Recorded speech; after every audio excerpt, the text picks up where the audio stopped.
Hi there, I'm James Moshe, the director of Stony Brook Hillel, and I'm really excited to be doing this week's Parsha from the comfortable confines of our lounge at the new Snyder Hillel Center in the new Stony Brook Union.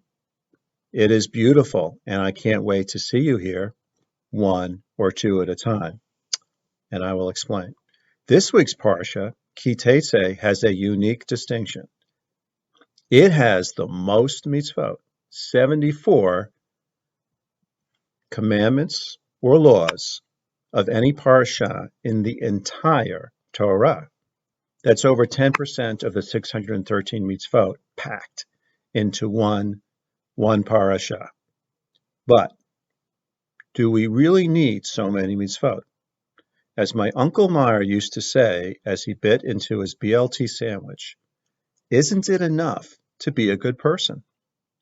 Uncle Meyer may have had a good point, but I think that part of having what is sometimes called a Jewish neshama, or neshama, a Jewish soul, is to have an exquisite sensitivity to human life and the sanctity and value of human life. So, for example, it is our responsibility not only to save somebody while they're drowning, but to prevent a drowning from happening in the first place. That's an even greater mitzvah. Let's look at a couple of examples of some of the part of the mitzvot which relate to the value of human life, and I will relate it to what's going on into the world right now. For example, in chapter 22, verse 8, it says, make a guard rail around your flat roof. That is obviously for protective measures. Now, this is your house. Shouldn't it be your call as to whether or not you have any protection on your roof? But no, you are responsible for someone who might be on your roof and might fall. This is just one example of what we must do to prevent injury and death. It shows we are responsible for the health of others, even on our own property, all the more so in public places. My daughter Rafaela, who is a senior at Heschel High School in Manhattan, said I should mention that these type of precautionary laws or mitzvot are very common in the Torah, and it's sometimes called aseh siyag l'Torah. You should put a fence around the Torah. So we have a fence around your roof, and now we have a fence around the entire Torah. Certainly, we could relate the CDC guidelines as an example of this.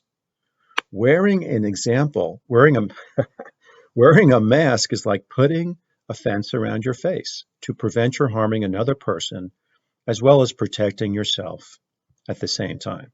A couple of other rather quick examples. It says in chapter 22, verse 10, not to work different animals together.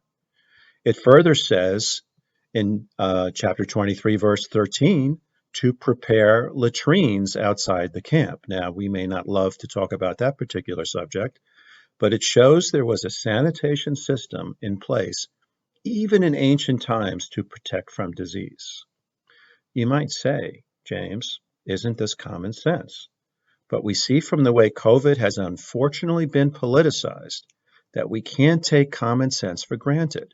But maybe we need mitzvot, commandments, or laws to give us boundaries in case individuals flout common sense in the name of good old American freedom. So, when you are not sure if you should put your mask on or whether you should go to a party with more than a few friends, or someone asks you to do something that makes you feel uncomfortable during this period, think of this week's parasha. If you should put a fence around your own roof, think of COVID as one big open roof, and it's your responsibility to put a fence around it, not your neighbor's. Now, here I am in our beautiful new Snyder Hillel Center in the Stony Brook Union, and we would love to party with you guys here. We'd love to invite you in. But as Jen sent out to the group over emails and Facebook, we have developed guidelines for safe activities. We will be only allowing one or two people, at least for now, into the center at a time. And we're really sorry we can't come together in larger groups for our regular programming or Friday night dinner.